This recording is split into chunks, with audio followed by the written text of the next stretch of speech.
코로나도 아니고 독감도 아니고 그냥 감기 몸살인데 어제 고생해. 아저씨 모시고서 어제 아마 아프셔서 못 가시고 못 가시고 네네네 네 혼자 가신다고 하셨던 것 같아요. 몸이 그 정도로 안 좋으셔서 사장님 혼자 병원 가셨어요? 한번도 다니시네요. 몸이 너무 아프니까 어쩔 수 없이 혼자 그만큼 또 좋아지신 거기도 하겠죠. 환영합니다. 요즘 감기가 심하고요. 아프신 분들이 김성수 지사님도 금, 토, 일, 월까지 4일을 너무너무 아프셨어요. 우리 김영수 권사님 환영합니다. 진행 중이시고 요즘 일교차가 크고 요즘 감기가 아주 심한가 봅니다. 우리 몸 컨디션 관리 잘 부탁드리고 또 아프신 분들 위해서 기도 부탁드리겠습니다. 오늘도 힘차게 우리 찬양함으로 예배 수요일을 시작해 보도록 하겠습니다. 우리 300인장 찬송가로부터 시작합니다.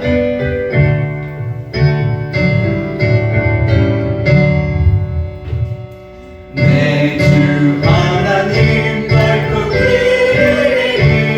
저 긴 바다보다 깊다 높고 까지를 밀어 깊은 대로 저 한가운데 가보라 먼 거를 떠나서 창가에 뱉기로 내 주 예수 그대의 바다로 내 맘 뻗쳐가라 왜 너 인생을 언제나 거기서 저 긴 바다 물결 보고 그님 모르는 깊은 바닷속을 한 번에 하려 한보라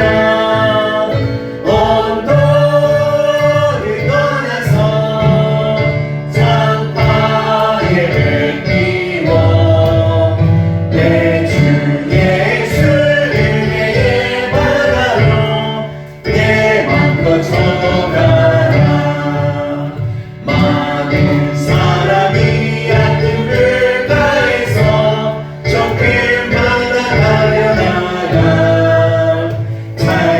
찰싹거리는 작은 파도 보고 마음 약하여 못 가네 언덕을 떠나서 창가에 뱉기워 내 주 예수 은혜의 바다로 내 맘 뻗쳐가라 자고 가거라 이제 곧 가거라 저 큰 은혜 바다 향해 자고 내 눈을 저 깊은 데로 바라만 바다로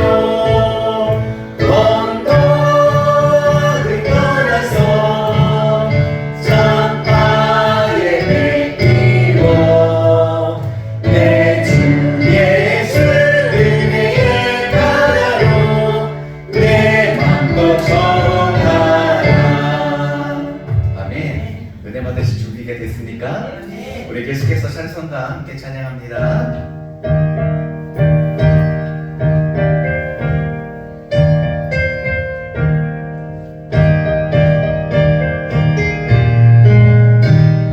세상 모든 끝바다를 이끌어 약한 마음 낙심하게 될 때에 내려주신 주의 복을 세어라 주의 크신 복을 내가 알리라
함께 기도하시지요.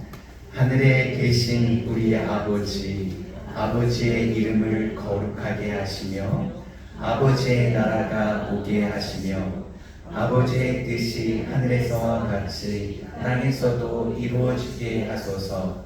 오늘 우리에게 일용할 양식을 주시고 우리가 우리에게 잘못한 사람을 용서하여 준 것 같이 우리 죄를 용서하여 주시고 우리를 시험에 빠지지 않게 하시고 악에서 구하소서. 나라와 권능과 영광이 영원히 아버지의 것입니다. 아멘. 우리 말씀 봅니다. 오늘 함께 나누신 말씀은 누가복음 13장입니다. 신약성경 누가복음 13장 말씀입니다. 제가 본 성경책 117페이지 6절부터 9절에 있는 말씀 보도록 하겠습니다. 하나님의 말씀 신약성경 누가복음 13장 6절부터 9절 말씀입니다. 우리 하나님의 살아계신 말씀을 함께 우리가 읽어보도록 하겠습니다. 교독하여 공독합니다. 제가 짝수절 먼저 있습니다. 이에 비유로 말씀하시되 한 사람이 포도원에 무화과 나무를 심은 것이 있더니 와서 그 열매를 구하였으나 얻지 못한지라. 포도원 주인에게 이르되 내가 3년을 와서 이 무화과 나무에서 열매를 구하되 얻지 못하니 찍어버리라. 어찌 땅만 버리게 하겠느냐. 대답하여 이르되 주인이여 금년에도 그대로 두소서. 내가 두릅하고 거름을 주리니 이후에 만일 열매가 열면 주거니와 그렇지 않으면 집어버리소서 하였다 하시니라. 아멘. 오늘은 누가복음 13장 6절부터 9절 말씀을 본문으로 우리가 열매를 반드시 맺어야 하는 이유, 우리가 열매를 반드시 맺어야 하는 이유라는 제목으로 말씀을 전하도록 하겠습니다. 같은 시간 같은 공간에서 하나님을 예배하는 저와 여러분들에게 하나님의 크신 은혜와 하나님의 크신 사랑과 하나님의 크신 능력과 크신 축복이 함께하기를 주님의 이름으로 축원합니다. 아멘. 주님의 이름으로 축원합니다. 아멘. 주님의 이름으로 축원합니다. 아멘. 사람에게 말은 참으로 중요하죠. 그래서 말에 대한 설교도 이따금씩 합니다. 분명 말은 중요합니다. 말이 변하면 인생이 변합니다. 그런데요, 이 말이 또 다가 아니라는 경우를 우리가 보게 됩니다. 말이 곧 그 사람은 아니죠. 왜 그러냐? 말이 번지를 하나 진실하지 못한 사람이 있습니다. 엄청 포장을 하는데 정말 말 그대로 말뿐인 사람이 있습니다. 사람은 어떻게 평가하느냐? 그 말로 모든 것을 평가하지 않죠. 그 사람이 삶을 통해서 지나온 과정들이 드러나는 그 사람의 인품, 그죠? 그 다음에 그가 갖고 온 가정, 피땀 흘려서 그가 이룩해낸 성과물, 그리고 공동체 속에서 사람들과 함께 어울려 지내가면서 그 사람을 평가하는 평가, 이런 결과물을 통해서 그 사람을 평가하지 말 그 자체로 그 사람의 모든 것을 평가하지 않습니다. 성경은 그 사람이 그동안 살아오면서 만들어낸 결과물을 나무의 열매로 비유합니다. 그리고 하나님은 그 열매를 통해서 판단하시고 그 열매를 통해 보시고 저주하시기도 하고 칭찬하시기도 합니다. 그냥 혼내는 정도가 아니라 저주하시고 징계하시고 또 칭찬하십니다. 예수님께서 길을 가다가 무화과 나무를 보았는데 잎만 무성하고 열매가 없는 거예요. 주께서 저주하시죠. 내가 열매를 못하리라. 이제부터 영원히 내가 열매를 보지 못하리라. 이렇게 저주하시니 다음날 보니 그 무화과 나무가 다 말라 있어서 제자들이 보고 놀랍니다. 주님은요, 명확한 태도를 보이십니다. 마태복음 7장 19절 20절 말씀 한번 보도록 하겠습니다. 함께 읽죠. 시작. 아름다운 열매를 맺지 아니하는 나무마다 찍어 불에 던져지니라. 그 다음에 이러므로 그들의 열매로 그들을 알리라. 누가 하신 말씀입니까? 예수님이 하신 말씀. 열매로 그 사람을 판단하시겠다. 그리고 열매 맺지 못한 나무를 불에 찍어서 불에 던지시겠다 말씀하십니다. 마태복음 3장 12절 말씀도 보도록 하겠습니다. 함께 있습니다. 시작. 손에 키를 들고 자기의 타작마당을 정하게 하사 알곡은 모아 곳간에 들이고 쭉정이는 꺼지지 않는 불에 태우시리라. 알곡도 열매죠, 그죠? 열매입니다. 벼가 쌀이라는 알곡을 맺는 거예요. 밀의 알곡을 맺는 겁니다.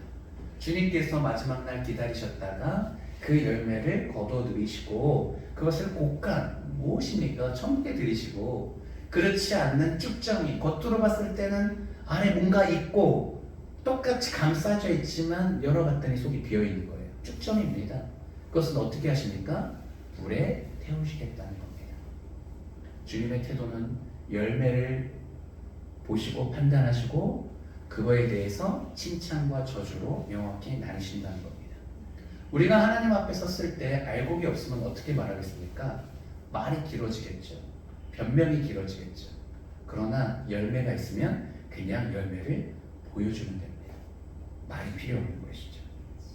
오늘 말씀을 통해서 우리가 하나님의 이 엄중한 심판과 경고의 메시지에 경각심을 갖고 열매 맺는 인생이 되기를 원합니다. 아멘. 그리고 그 열매가 내후년 언젠가가 아니라 꼭 올해 열매가 맺혀지기를 주님의 이름으로 축복합니다. 아멘. 오늘의 배경은 6절에 나왔습니다. 우리 6절 먼저 한번 읽어보고 첫 본문의 시작인데요. 본문으로 돌아와서 6절 읽어보고 살펴보도록 하겠습니다. 6절 함께 읽자. 시작. 이에 비유로 말씀하시되 한 사람이 포도원에 무화과 나무를 심은 것이 있더니 와서 그 열매를 구하였으나 얻지 못한지라. 이 비유를 한 번 정도 들어봤을 텐데 우리가 꼼꼼히 본문을 살펴봐야 됩니다. 일단 비유입니다. 한 사람이 포도원에 무화과 나무를 심은 것이 있었다라고 말합니다. 신기하죠? 포도원은 무엇을 심어야 됩니까? 포도를 심어야죠. 포도나무를. 근데 무화과 나무를 하나 심은 것이 있었습니다. 포도원에 포도나무가 쫙 있는데 저쪽 한 구석에 무화과 나무를 심으신 거예요. 이 포도나무와 무화과 나무는 이스라엘에게서 아주 중요한 나무입니다. 그래서 미가서 4장 4절을 보면 각 사람이 자기 포도나무 아래와 자기 무화과 나무 아래에 앉을 것이라. 그들을 두렵게 할 자가 없으리니 이는 만군의 여호와의 입이 이같이 말씀하셨느니라. 이스라엘에게 있어서 포도나무와 무화과 나무는 그 백성을 상징하는 것과도 같고 풍요를 상징하는 대표적인 나무이며 과일입니다. 포도는 그들의 가장 주식이 되는 음료죠. 음료입니다. 포도 주스로 마시기도 하고 그것을 삭혀서 포도 즙으로 마시기도 하고 물이 귀한 곳에 가장 기본적인 음료가 되는 것입니다. 그런데 포도나무 자체는 손이 많이 가요. 저희 어머니가 농사를 지으시는데 품종을 가리지 않고 하시는데 지금은 이제는 벼농사만 지으시는데 예전에는 자녀들이 식구들이 먹을 수 있는 온갖 과일, 채소, 야채 다 기르셨어요. 특히 저희 집 뒤에는 포도나무가 있었어요. 그런데 늘 보면요 제대로 주렁주렁 맺힌 걸 본 적이 없어요. 왜냐면 이제 힘드시고 일이 많으시니까 그거를 특별히 상품화되는 게 아니니까 그냥 거의 방치해 주시다시피 하는데 이게 이제 벌레 먹고 잘 자라잖아요. 알이. 손이 많이 가는 나무예요. 반대로 무화과 나무는요, 무화과 드셔보셨죠? 이렇게 짝에서 쫙 하면 이렇게 씨 같은 게 쫙 있는데 생소하긴 한데요. 이게 굉장히 잘 열린대요. 1년에 많이 열리면 3번이나 열린대요. 이게 그 더운 나라에 굉장히 생명력이 강한 열매입니다. 농부가 포도원 농부입니다. 그죠? 주인이요. 포도나무를 주업으로 해요. 그리고 그것을 아주 정성스럽게 가꿉니다. 그런데 어느 날 무화과 나무가 길에 가다 보이는 거예요. 그것을 뽑아다가 어디다 심었습니까? 포도원에 심은 거예요. 3년이 지났어요. 봤는데 어떻게 됐습니까? 열매가 없는 것을 보게 됐다는 겁니다. 우리가 말씀을 아는 것 같은데 자세히 들어가 보면 잘 모르겠죠, 그죠? 이 포도원의 주인은 누굽니까? 하나님을 비유한 겁니다. 비유 딱 봐도 알겠죠. 그런데 7절에 보면 포도원 지기가 나옵니다. 이 포도원 지기는 누굴까요? 예수님이시죠.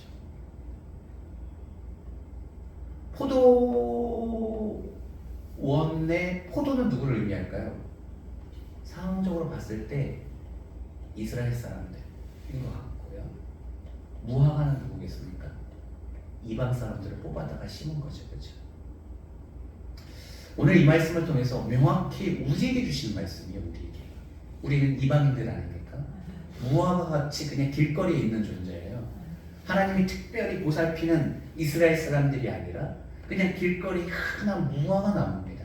그런데 하나님께서는 은혜를 베푸셔서 그 무화과 나무를 뽑아다가 포도원, 이스라엘 하나님의 백성들 사이에 그냥 같이 심으셨어요. 은혜를 주셨다는 겁니다. 그런데 문제는 뭡니까? 열매가 맺혀지지 않았다는 게 문제입니다.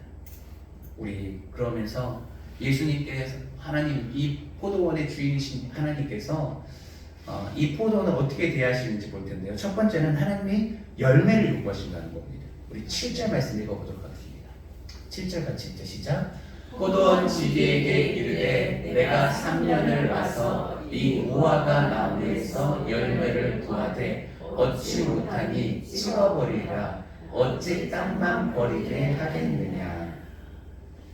포도원 지기에게 시켜서 이 무화과 나무를 심었습니다.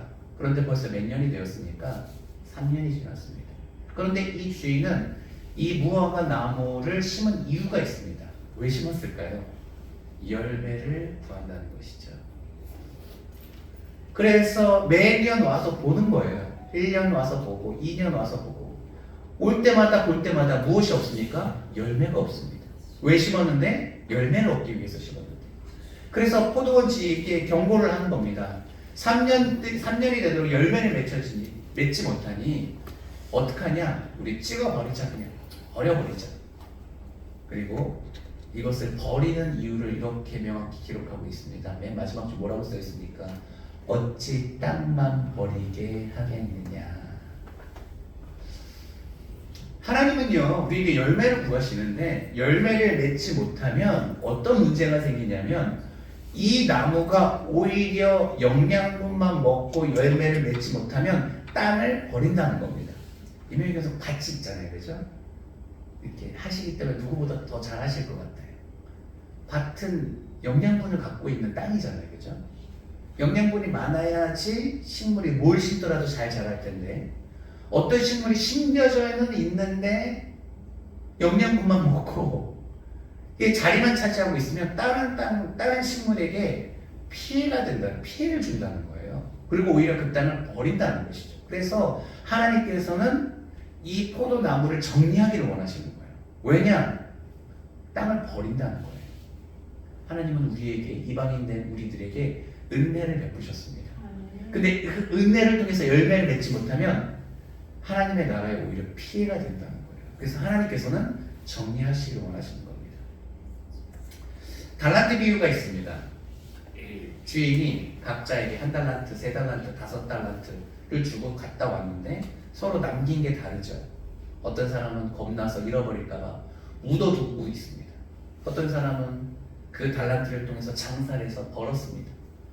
아무것도 하지 않고 묻어뒀던 그 사람에게 이 게으르고 악한 종아라고 하시고 징계하시고 그것으로 이윤을 남긴 종들에게는 잘했다, 착한 종아라고 칭찬해 주십니다. 비유가 같으면서도 조금 다르죠. 근데 한편으로는 이렇게 생각할 수 있습니다. 그 1달란트로 그래도 손해받는 건 아니고 남겼잖아요. 아니 그냥 그대로 유지했잖아요. 근데 왜 하나님께서는 게으르고 악한 종아라고 얘기하실까요? 오늘 본문의 논리를 보면 이런 겁니다. 그가 가만히 있으면 땅을 버리게 되는 거예요. 무슨 말이냐면 하나님께서 그 1달란트를 다른 사람에게 줬다고 생각하십시오. 그럼 그 사람이 이윤을 한 달란트라도 더 남길 거잖아요. 이것을 기회비용이라고 합니다. 경제학에서는. 뭐냐면 그 한 달란트가 한 달란트로 끝난 것이어서 그냥 마이너스 제로가 아니라 다른 사람에게 줬으면 그 다른 사람은 그것을 남겨서 주인에게 이익이 되기 때문에 오히려 이 사람한테 줘서 마이너스라는 거예요. 아무것도 하지 않는 것, 경제활동을 하지 않는 것은 오히려 마이너스라는 겁니다. 그래서 경제비용이라고 하죠. 기회에 대한 그것에 대해서 주인은 투자했는데 투자를 얻지 못했기 때문에 오히려 손해라는 겁니다. 무엇을 말씀하신지 알겠습니까? 우리는 반드시 열매를 맺어야 하고 우리의 주인 대신 하나님께서는 그 열매를 기다리고 계시고 열매 맺지 못할 때 책망하신다는 겁니다. 하나님의 은혜는 귀한 것입니다. 우리는 값없이 구원을 받았습니다. 그죠? 근데 이것이 값이 없다라고 해서 우리가 가볍게 여길 것이 아니라는 것이죠. 그 은혜에 대한 우리가 열매를 반드시 맺어야 된다는 것입니다. 여러분, 벌써 올해가 시작된 지 5월달, 좀 있으면 반입니다. 그죠? 막 시작한 것 같은데 6월달이면 딱 반이잖아요. 열매를 맺고 계십니까? 여러분 삶 가운데 신앙적으로, 일반적으로 모든 영역에서 열매를 맺고 계십니까? 맺어야만 합니다. 우리 2절 읽어보도록 하겠습니다. 아니, 2절이 아니죠. 두 번째 포인트는 예수님께서 우리에게 기회를 주시고 도와주신다는 겁니다. 8절 읽어보도록 하겠습니다. 8절 함께 있습니다. 시작. 대답하여 이르되 주인이여 금년에도 그대로 두소서 내가 두릅하고 거름을 줄이니. 주인은 포도원 지기에게, 하나님은 예수님에게 이렇게 말했습니다. 저거 찍어버리자. 기사님 어서 오세요. 아프시느라고 고생하셨습니다. 너무 고생하셨어요. 왜냐하면 땅만 버린다는 거예요. 3년이나 기회를 줬는데 열매를 맺지 못하고 영양분만 먹고 은혜만 계속 공급받고 있다면 하나님의 그 놀라운 은혜에 대한 가치를 잃어버린다는 겁니다. 좋지 않은 영향을 하나님 나라에 준다는 거예요. 그래서 찍어버리자고 했을 때 포도원 지기가 그 주인을 어떻게 설득합니까? 주인이요, 금년에도 그대로 두셔서. 왜냐하면 내가 두릅하고 거름을 주겠습니다. 이 중보자 되신 예수님의 우리를 향한 변호이고 우리를 향한 변면이며 우리를 향한 도움의 이야기입니다. 예수님이 왜 존재하십니까? 우리 중보자 되시기 때문에 하나님의 그 엄중하신 심판 앞에서 그가 우리의 심판을 미루고 계시는 거예요. 그리고 이렇게 얘기하죠. 금년에도 그대로 두소서. 이 말은 무엇입니까? 금년에 내가 뭔가 결단을 하겠다는 겁니다. 뭔가 수를 쓰겠다는 겁니다. 정확히 예수님께서 우리를 어떻게 도우실지 두 가지로 얘기하겠습니다. 첫 번째는 내가 두릅하겠다는 겁니다. 두 번째는 거름을 주겠다는 겁니다. 열매 맺기 위해서 예수님이 우리를 도우십니다. 첫 번째는 그 우리의 무화과 나무는 우리 아닙니까? 우리를 중심으로 주변을 두릅하겠다는 거예요. 왜 두릅할까요? 주변에 잡초가 있습니다. 그죠? 걷어내는 거예요. 주변에 돌이 있어요. 제가 금요일 설교 한번 했습니다. 부숴버리는 거예요. 묵은 땅을 기경하는 거예요. 딱딱해져 버린 땅을 기경하는 거예요. 영양분을 흡수하지 못하게 하는 잡초, 돌짝밭 이런 것들, 수분을 흡수하지 못하게 하는 나쁜 것들을 정리한다는 겁니다. 무엇을 의미하겠습니까? 하나님의 은혜를 받지 못하게 하는 우리의 주변을 정리한다는 거예요. 여러분, 열매를 맺어야 되는데 내가 열매를 맺지 못하고 있다. 그럼 여러분 주변을 한번 돌아보셔야 됩니다. 하나님의 말씀에 집중하지 못하게 하는 무엇이 내 삶 가운데 너저분하게 널려 있는지, 내 마음 가운데 하나님께 집중하고 하나님만을 바라보며 하나님만을 섬기지 못하게 하는 우상이 무엇이 있는지 주님께서 그것을 깨부수겠다는 겁니다. 내 마음이 완악해지고 강팍해져서 하나님의 말씀이 내게 들어오지 못하고 하나님의 역사가 내 안에서 일어나지 못하게 하는 그 밭을 주님께서 갈아엎겠다는 겁니다. 교만과 완악함과 하나님의 은혜에 합당하지 못한 그 마음들을 주변을 다 제거하겠다는 겁니다. 올해 우리 삶 가운데 주님의 이런 역사가 있기를 바랍니다. 속상하죠? 주님께서 내 마음을 부순다고 했을 때 누가 좋아하겠습니까? 가슴 아픈 일입니다. 내 주변을 정리한다고 했을 때 내가 좋아서 지금까지 옆에 뒀던 것인데 그것을 정리하신다고 하면 내 마음이 얼마나 불편하고 힘들겠습니까? 그런데 이거 아셔야 됩니다. 서운해하지 마십시오. 그게 열매 맺기 위한 방법입니다. 열매를 맺어야만 하기 때문에 주님께서 도와주신다는 겁니다. 마음을 여십시오. 그리고 정리하십시오. 주님께는 주만 바라보십시오. 두 번째, 주님께서 무엇을 도와주십니까? 걸음을 주시겠다 말씀하십니다. 주변 정리로 끝나지 않죠. 영양분이 필요합니다. 그래서 열매를 맺죠. 걸음을 주시겠다는 것은 하나님께서 말씀을 통해서 이렇게 영양분을 공급하겠다는 겁니다. 생명의 말씀 아닙니까? 목회자를 통해서 이 우리 공동체에게 필요한 말씀을 묵상하게 하시고 그 말씀을 우리에게 주셨을 때 다 좋겠습니까? 때로는 가슴 아픈 얘기도 있죠. 너무 가슴이 아파서 목사님이 나보고 들으라고 하는 소리인지 솔직히 뜨끔할 때가 있잖아요. 왜 그러시지? 내 남편이 얘기했나? 내 아내가 얘기했나? 누구한테 얘기를 무슨 소리 들으셨나? 그런 거 없어요. 그런 거 없어요. 그냥 묵상하고 기도하고 하는 거예요. 그런데 그런 소리를 들었을 때 불편할 수 있습니다. 걸음은 무엇입니까? 영양분이 있지만 냄새 나는 거예요. 우리에게 도움이 되지만 조금 싫은 거예요. 하나님의 말씀이 마치 그럴 수도 있습니다. 양약국으로 하죠. 쓴 약일 수도 좋은 약일수록 입에 쓰다라고 말합니다.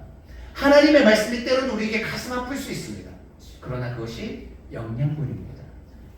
하나님께서는 우리를 위해서 중보하십니다. 기도하십니다. 우리가 서로에게 기도를 나눌 때 어떻게 해야 됩니까? 일단 기도 제목이 뭔지 알아야지 기도를 하죠. 그리고 구체적일수록 우리가 진심으로 마음을 다해서 그 사람에게 기도하게 됩니다. 권사님, 집사님 기도해 주세요 라고 기도하는 것과 권사님, 집사님 치는 제가 여기가 아파요. 그리고 여기 아픈 이유는 어렸을 때부터 이런 이유가 있어요 라고 기도하는 것과 무엇이 더 기도하고 싶은 마음이 들립니까? 우리가 기도를 나누지 못하는 것은 우리의 연약함이 드러나기 때문에 그렇습니다. 힘들죠. 하지만 기도가 되려면 우리의 그런 것도 나눌 수 있어야 되는 것이죠. 걸음은 마치 그런 것 같아요. 냄새나지만 영양분입니다. 우리에게 필요한 겁니다. 주님께서 기도와 말씀을 통해서 우리를 성장시키겠다, 도와주시겠다, 하나님 앞에 변호하고 있는 겁니다. 하나님 기회를 주십시오. 올해 그대로 주십시오. 제가 올해 내에 반드시 열매 맺게 하겠습니다. 그들의 주변을 정리하고 그들의 완악함을 뒤집어 엎고 내가 걸음을 줘서 기도하고 말씀을 통해서 그들이 성장하게 하겠습니다라는 단호한 주님의 의지가 보이는 것입니다. 품꾼은요, 자르는 건 그만입니다. 왜냐면 자르면 주인께서 그것을 포도 열매를 요구하지 않기 때문에 일이 줄어드는 거예요. 그런데 예수님은 우리를 사랑하십니다. 일이 줄어드는 것보다 더 중요한 것이 우리를 살려내는 거예요. 본인이 땀 흘려야 됩니다. 이때 앞에서 파대 가서 그 일하려고 보십시오. 남들이 보기에는 아무것도 아닌 것 같지만 내게는 그 소중한 힘과 열정과 시간과 투자, 이 애정이 담긴 것 아니겠습니까? 예수님께서 한 사람 한 사람을 향해서 그렇게 품고 계십니다. 내가 땀 흘릴지라도, 내가 수고할지라도, 내가 있을지라도 반드시 열매를 맺게 하겠다는 주님의 의지입니다. 여러분 늘 얘기하지만 우리 주님은 좋으신 분이십니다. 우리를 위해 수고하시는 분이십니다. 그가 애쓰고 계십니다. 우리는 무엇을 해야 되겠습니까? 올해 열매를 맺어야 됩니다. 왜 그러냐면 이유가 있습니다. 세 번째 포인트죠. 기한이 있기 때문에 그래요. 올해 우리는 반드시 열매를 맺어야 됩니다. 이거 세 번째 포인트입니다. 9절 읽어보도록 하겠습니다. 9절 함께 이제 시작. 이후에 만일 열매가 열리면 좋거니와 그렇지 않으면 찍어버리소서 하였다 하십니다.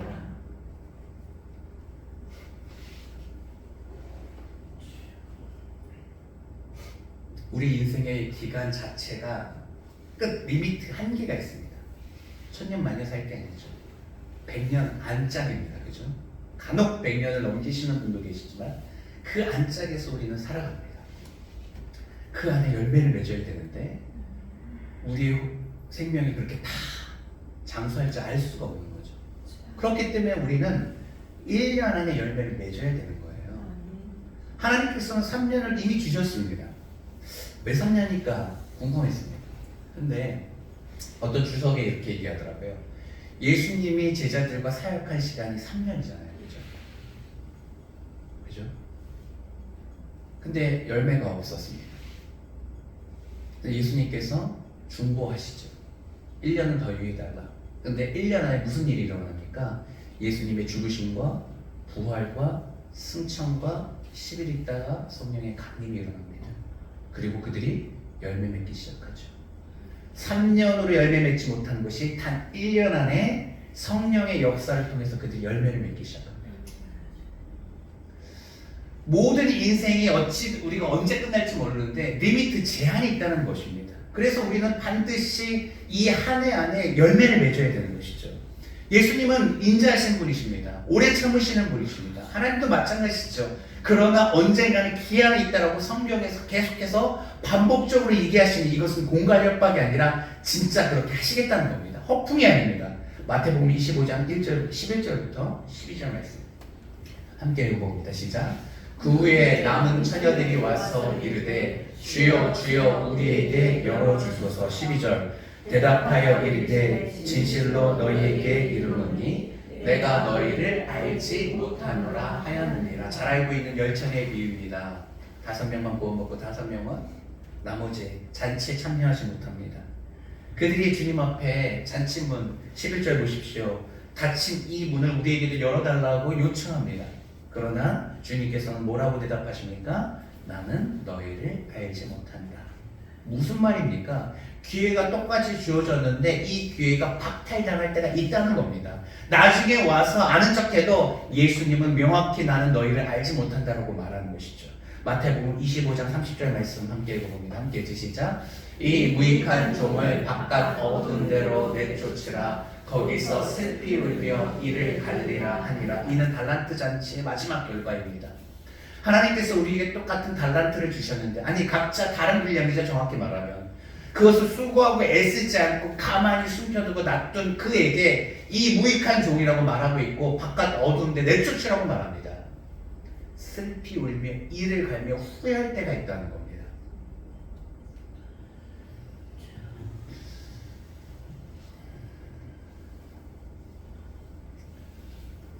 목회를 지금 하고 있는데요. 하나님께서 감사하게 하늘꿈 교회를 매년 부흥하게 하셨습니다. 그리고 감사하게도 매년 저를 성장시켜 주십니다. 작년에 참 많은 분들이 오셨고 많이 부흥하고 개인적으로 저도 많이 성장했습니다. 그런데 올해 들어서 더 성장하는 저와 우리 교회 분위기를 느끼게 됩니다. 우리 서스키 지사님 오랜만에 지난 금요일날 나오셨는데 오랜만에 나 뜨겁지 않습니까? 그렇죠? 조금 더 다르죠? 혹시 2주 어디 갔다 오셨어요? 아, 네. 아, 그러셨구나. 2주 만에 왔는데 또 분위기가 다르지 않습니까? 이것은 그냥 열심하고 또 다른 거예요. 하나님의 축복입니다. 하나님의 복이죠. 성령님의 역사입니다. 매년 한 해를 보낼 때마다 저는 이렇게 얘기합니다. 올해가 최고였다. 근데 그게 언제부터 그랬냐? 대학생 때부터. 한번 말씀드린 적 있어요. 대학생 큐티 모임을 하는데 연말에 큐티 모임을 하면 거의 자기 뭐라 그러죠? 그 공산당에서 날마다 자기를 보면서 자기 비판하는 자아 비판. 약간 그런 느낌이었어요. 아, 올해 더 잘할 수 있었는데 못했습니다. 아쉽습니다. 아주 그게 제가 듣기 싫더라고요. 너무 다 똑같이 10명이면 10명 그렇게 나오는 거예요. 그걸 들으면서 1학년 때인데요. 내가 2학년 때는 저 고백을 하지 말아야 되겠다라고 해서 열심히 살기 시작했습니다. 그리고 이렇게 얘기했죠. 제 인생의 올해가 최고였습니다. 그리고 지금까지 달려왔습니다. 매년 저는 제 인생의 그 해가 최고의 해입니다. 그리고 뭘 기대하신 줄 아십니까? 제 인생의 최고의 해는 2023년입니다. 작년에 아무리 좋은 일이 있었고 아무리 큰 역사가 있었지만 올해 겪을 은혜에 비하면 작은 은혜입니다. 하나님은 크신 하나님이시고요. 그 크신 은혜를 우리에게 주고 계시고요. 왜냐하면 예수님께서 주변 두릅하고 걸음을 주시는데 성장하지 못할 이유가 무엇이 있겠습니까? 성장해야만 합니다. 주님께서 우리를 전적으로 맡아서 도와주고 계십니다. 가장 큰 후원자가 예수님입니다. 그가 나의 편입니다. 그의 나의 헬퍼입니다. 그의 보혜사입니다. 그런 주님의 은혜 가운데 우리가 살아가는데 왜 성장을 못합니까? 반드시 열매를 맺어야 됩니다. 그래서 저는 이렇게 생각하죠. 제 인생의 최고의 해는 2023년이라고 말이죠. 그 징조가 이미 보여주고 있습니다. 작년보다 방문자 수가 올해가 훨씬 많습니다. 등록이 좀 늦어지는 것 뿐이지. 저는 봉사팀 다 등록할 것 같아요. 제 생각에. 시간의 문제라고 생각해요. 왜냐면 주성 형제가 작년 2월에 와서요. 결혼 앞두고 9월에 등록했습니다. 등록뿐만 아니라 세 가족이 있죠. 작년에 제 인생에 왜 최고의 큰 해였냐면 한상성 형제님이 3월부터 성경 공부해가지고 바뀌지 않다가 어느 순간 목사님 저 세례 받겠습니다 하고 2호, 3호 세례자가 나왔지 않습니까? 제게 얼마나 큰 영광입니까? 그런데요, 올해 세례자가 훨씬 많을 것 같아요. 저는 그렇게 생각합니다. 훨씬 많다. 작년에 두 명이었는데 적어도 4명은 된다고 봅니다. 하나님께서 그렇게 역사하고 계십니다. 참 감사한 거는 정말 생짜배기들, 교회 다니기가 무서웠던 분들, 제가 우리 남궁 집사님 어머니 얘기해드렸잖아요. 새벽에 뷰티 때 더 자세히 알아겠습니다. 교회 나올 수도 없어서 무서웠던 분들이 하나님의 은혜 가운데 예배를 드리고 있고 한 시간을 기대한다라고 말씀하시면서 따님과 헤어졌습니다. 하나님께서 크신 역사를 이루고 계십니다. 아멘. 무엇을 의미하냐? 내 생각을 바꾸는 겁니다. 뭐라고 생각하냐면 올해 무조건 열매를 맺겠다 생각하는 겁니다. 목회를 하면서 꿈이 있었습니다. 새벽에도 말씀드렸는데 신학교 전도사 때 제가 꿈꿨던 목회사항이 있습니다. 근데 그것을 잊지 않고 적어놨습니다. 목회를 시작하면서 조합했습니다. 정리해봤습니다. 목회 계획서를 작성했습니다. 여러분 꿈이 있다면 반드시 적어보십시오. 왜냐하면 적지 않은 사람과 적은 사람과 누가 그 꿈을 이룰 확률이 높겠습니까? 적은 사람이 그 꿈을 이룰 확률이 50% 높다고 말합니다. 그리고 그 꿈을 꼭 이루고 싶습니까? 그러면 말로 자꾸 말씀하십시오. 말하는 사람과 말하지 않는 사람과 그 꿈을 이룰 확률은 50%더 더 올라갑니다. 그리고 정말 그 꿈을 이루고 싶다면 예수님께 도움을 청하면서 기도하십시오. 그러면 그 꿈을 이루는데 실패할 확률이 굉장히 적어집니다. 우리는 오늘 말씀을 마치면서 이렇게 고백해 봅시다. 여러분, 저를 따라 보십시오. 올해가 내 생의 최고의 해다. 올해가 내 생의 최고의 해다. 조금 더 자신 있게 말씀해 보십시오. 올해가 내 생의 최고의 해다. 올해가 내 생의 최고의 해다. 다시 한번 따라해 보십시오. 올해 반드시 열매를 맺을 것이다. 올해 반드시 열매를 맺을 것이다. 제 말이 아닙니다. 3년 이미 유예를 줬습니다. 근데 하나님께서 찍어버리려고 했을 때 중보자신 예수님께서 이렇게 변합니다. 올해는 그대로 넣어주십시오. 제가 열매 맺을 수 있도록 도와주겠습니다. 이 말씀 있는 그대로 그냥 믿으시면 됩니다. 그리고 그 책임감과 그 거룩한 부담감을 갖는 것이죠. 올해 반드시 내가 열매를 맺겠습니다. 여러분, 오늘 열심히 산 사람이 내일도 열심히 삽니다. 오늘 승리한 사람이 올해 승리합니다. 올해 열매 맺은 사람이 올해 열매를 맺고 올해 열매 맺은 사람이 하나님 앞에서 열매를 드릴 수 있는 것입니다. 내일로 미루지 마십시오. 그 다음에 내년으로 미루지 마십시오. 반드시 올해 열매를 맺고 그 열매를 가지고 주님 앞에 나아가십시오. 그리고 주님이 오셨을 때 떳떳이 말씀하십시오. 열매를 보십시오. 그거 하나면 됩니다. 남편 때문에 못했고요, 자녀 때문에 못했고요, 건강 때문에 못했고요. 핑계대지 마십시오. 주님은 우리의 사정을 다 아십니다. 그럼에도 불구하고 그 어려운 상황 속에서 주님은 도와주셨습니다. 주님은 도와주지 않고 너에게 결과를 맺는 것, 요구하는 것이 아닙니다. 도와주고 계십니다. 그 은혜를 우리가 외면하면 하나님 나라의 폐해가 되는 것입니다. 예수님의 수고를 헛되게 하지 마십시오. 그가 얼마나 수고했는지 아십니까?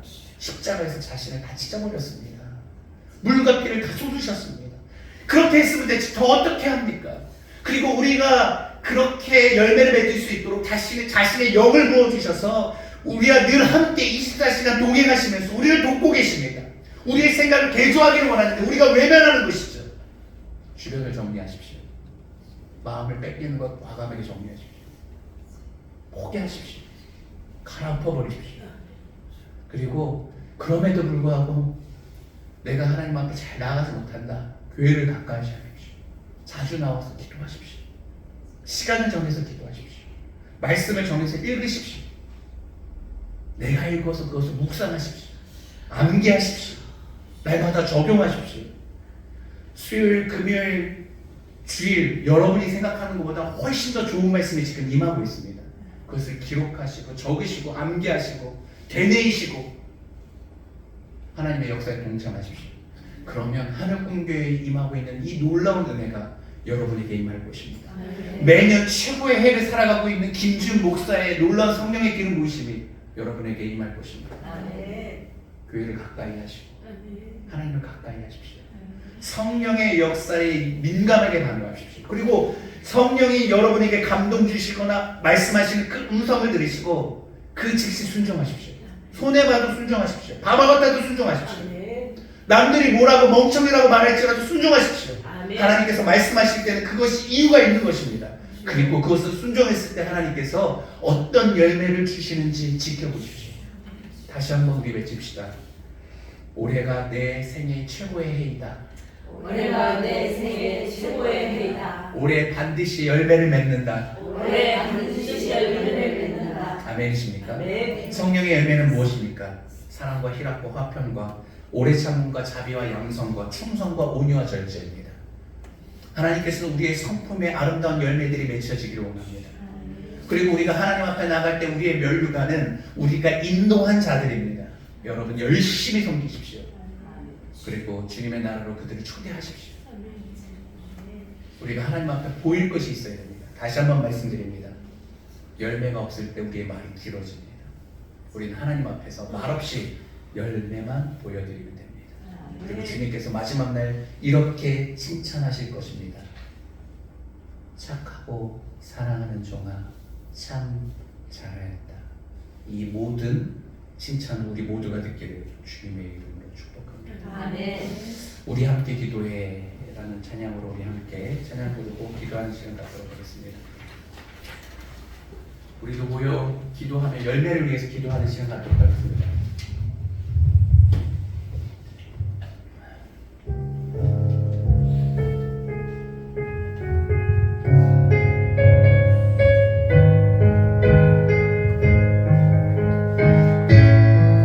성령의 걸음으로 우리에게 함께 하시는 하나님을 기대하며 찬양합니다. 우리 함께 기도해. 함께 기도해. 주 앞에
늘 넘버원은 성령의 충만함입니다. 왜 성령의 능력을 더 입어야 되는지 아십니까?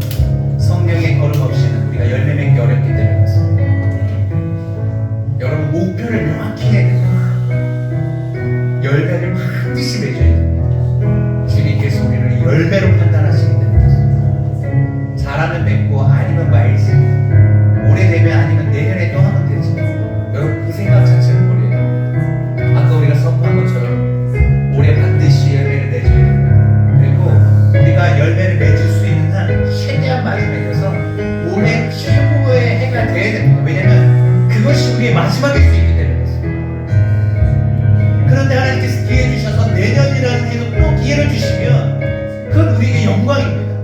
큰 열매로 하나님 앞에 나아갈 수 있기 때문에 그렇습니다. 여러분 내년까지 생각하지 마십시오.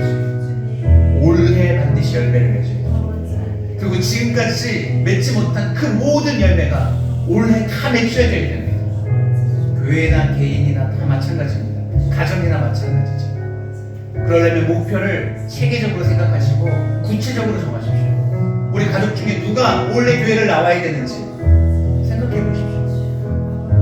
가까운 사람부터 전도하는 거거든요. 이 시간 기도할 때 하나님 성령의 도우심이 아니는 아버지 하나님 우리가 열매를 맺을 수가 없습니다. 주님께서 주변을 파시고 걸음을 주십니다. 주여 성령을 부어주셔서 우리 삶 가운데 아름다운 열매가 주렁주렁 맺힐 수 있도록 주여 축복하여 주시옵소서. 우리 함께 기도하도록 합니다. 기도하십니다.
곳까지는 모를 겁니다.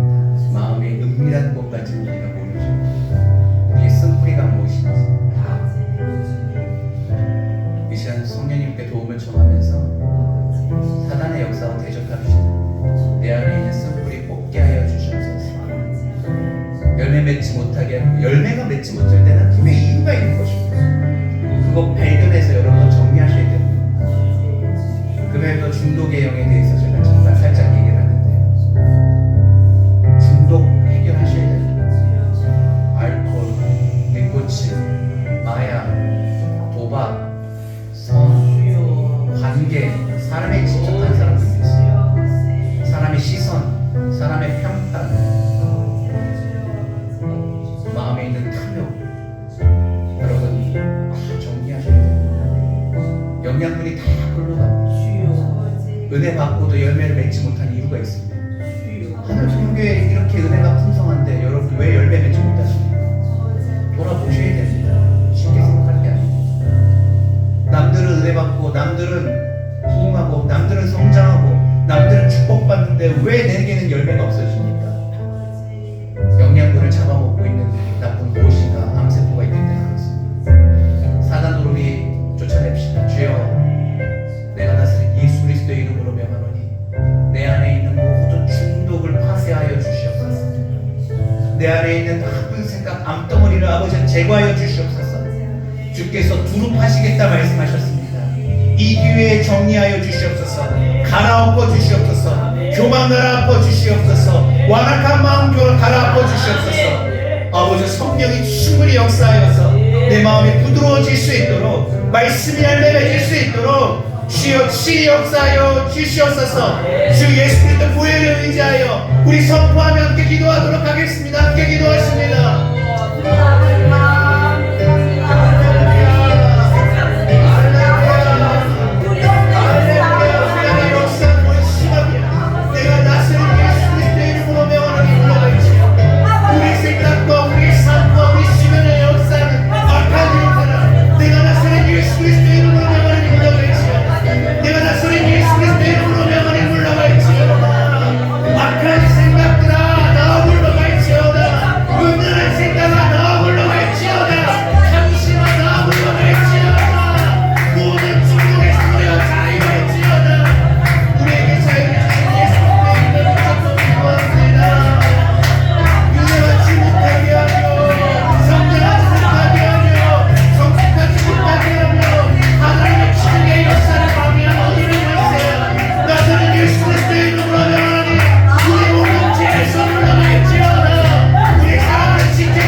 우리 남궁지사님 어머니 이영숙 우리 자매님 축복하며 기도하죠. 나이가 78세입니다. 거의 생자 조신자입니다. 그 다음에 우리 민정 지사님의 지인인 우리 채화 어머니 이채원 자매님 위해서 기도하죠. 채화 거기도 완전히 생자예요. 두 분이 이미 하나님께서 예비하신 영혼입니다. 얼마나 은혜를 받고 계신지 모릅니다. 여러분 기적입니다. 한번 객관에 나와서 전도해 보십시오. 생자인 분들이 교회 전도에서 나올 일이 얼마인 줄 아십니까? 제가 목회해봤지만 기적입니다. 그런데 자발적으로 오셨습니다. 그리고 둘째로도 오셨습니다. 우리 그 영혼을 위해서 하나님께서 우리에게 맡기신 영혼들을 기도하죠. 말씀을 통해 아버지 하나님 믿음이 생기게 하여 주시옵소서. 예수 그리스도를 믿는 믿음이 심령 안에 생기게 하여 주시옵소서. 예수를 영접하게 하여 주시옵소서. 성령께서 역사하셔서 주라 신하게 하여 주시옵소서. 하늘 금교회를 통하여 구원 역사가 임하게 하여 주시옵시고 두 가정 가운데 아버지 하나님 놀라운 열매가 맺혀지게 하여 주시옵소서. 우리 이채원 자매님 우리 이영숙 자매님 두 분을 위해서 함께 기도하도록 하겠습니다. 함께 기도하십니다.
주는 부부의 날입니다. 그래서 부부를 향한 세안대로 설교를 할까 싶은데요.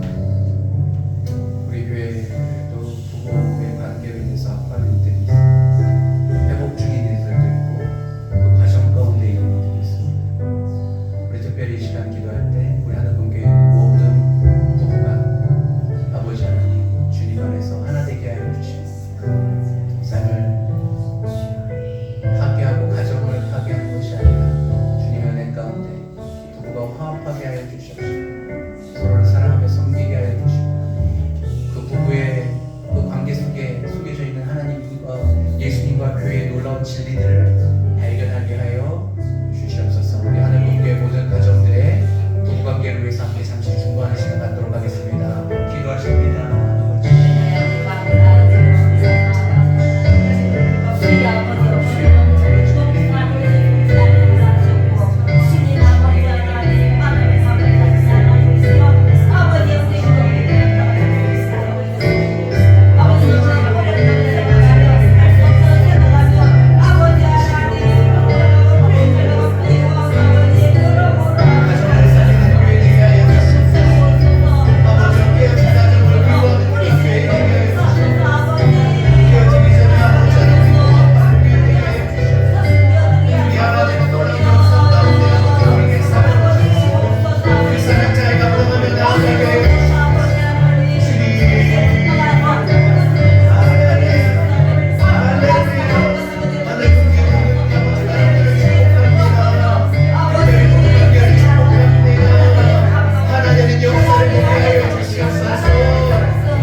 시름이 살짝 간 것 같아요. 다시 검사해 본다고 했는데 기부스를 하고 있습니다. 우리 사랑하는 아들 하나님 고쳐주셔서 그 뼈가 빨리 붙게 하여 주시고 빨리 걸어서 아버지 하나님 학교도 가고 예배당도 나오게 해주세요.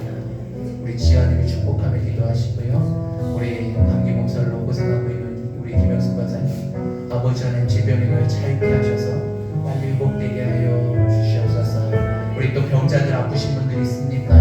오랜 질병이 있으니까 또 각자의 질병을 놓고 기도하십시오. 하나님 저 열매 맺어야 되는 인생입니다. 이것이 핑계될까 두렵습니다. 강건망임의 복을 부어 주시옵소서. 우리 화두들을 위해서 함께 중보하며 기도하도록 하겠습니다. 함께 기도하시지요.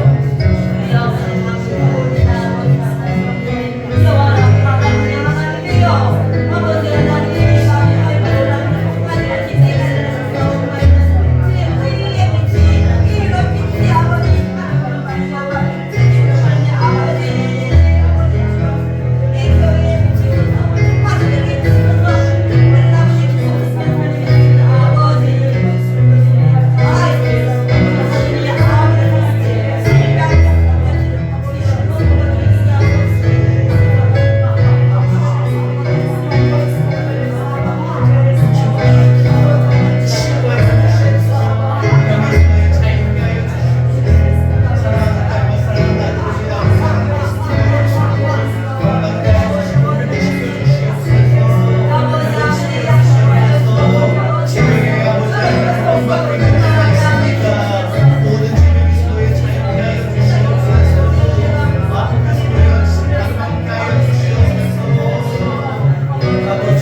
주님께서 성령을 주시면서 우리 부탁한 말씀이 있습니다. 지인의 삶을 살아가는 겁니다. 이 시간 한 영혼 품고 기도하죠. 성령의 도우심 없이는 우리가 할 수 있는 것이 없습니다. 품고 기도하는 것부터 시작합니다. 저 아는 권사님 중에 1년에 200명 전도하는 집사님입니다. 지금 권사님 되셨나? 비법이 뭐냐 물어봤습니다. 새벽 3시에 일어나서 교회 문 열고 전도하시는 분들 운동 보면서 3시간 기도하고 하루를 시작합니다. 전도하기 전에 기도했습니다. 기도 없이 역사가 일어나지 않습니다. 우리 한 영혼이 시간 품고 기도하죠. 나를 통해 아버지 한 영혼이 죽게 돌아가기를 원합니다. 이 시간 한 영혼을 품습니다. 기도로 심습니다. 주께서 친히 역사하여 주시옵소서. 열매가 꼭 필요한 영혼 한 영혼 품고 함께 기도하도록 하겠습니다. 기도하시죠.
오늘 말씀을 통해서 우리가 경각심을 갖게 하여 주시옵시고 중보자 되신 예수님께서 우리를 얼마나 변호하고 계시는지 변호를 넘어서서 열매를 맺을 수 있도록 얼마나 애쓰는지 확인하였습니다.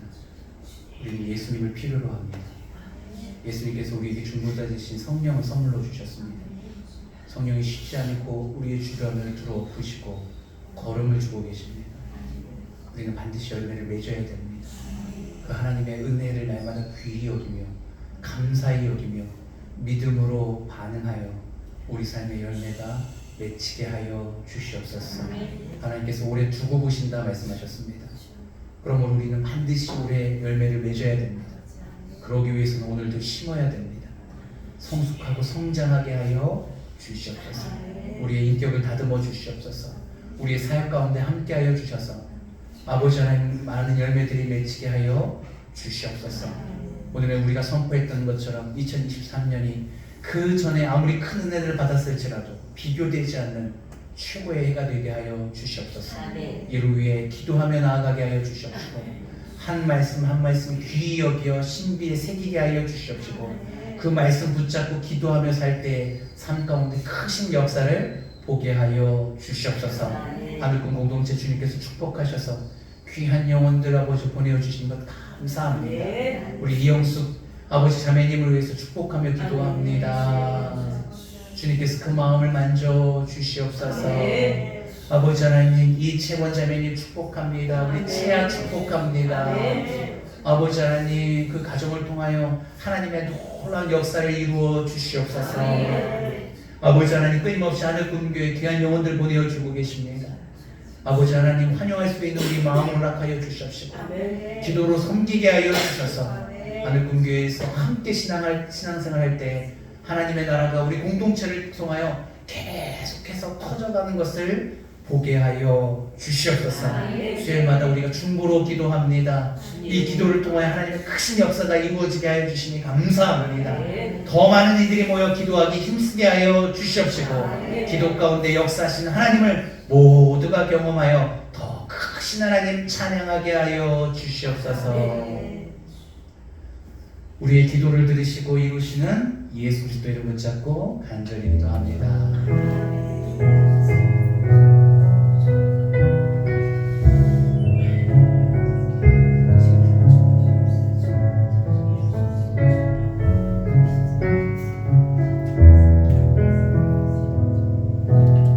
우리 하나님께 영광의 박수 올려드립시다.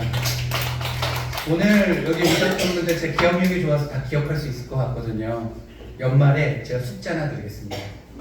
수지 맞으신 거고 좋은 선생님 만나서 좋은 숙제도 받고 제가 까먹어도 안 까먹을 것 같은데 송구영 신예배 때 제가 안수 기도할 때 저를 찾아와서 얘기하십시오. 목사님 2023년이 제 삶의 최고의 해였습니다.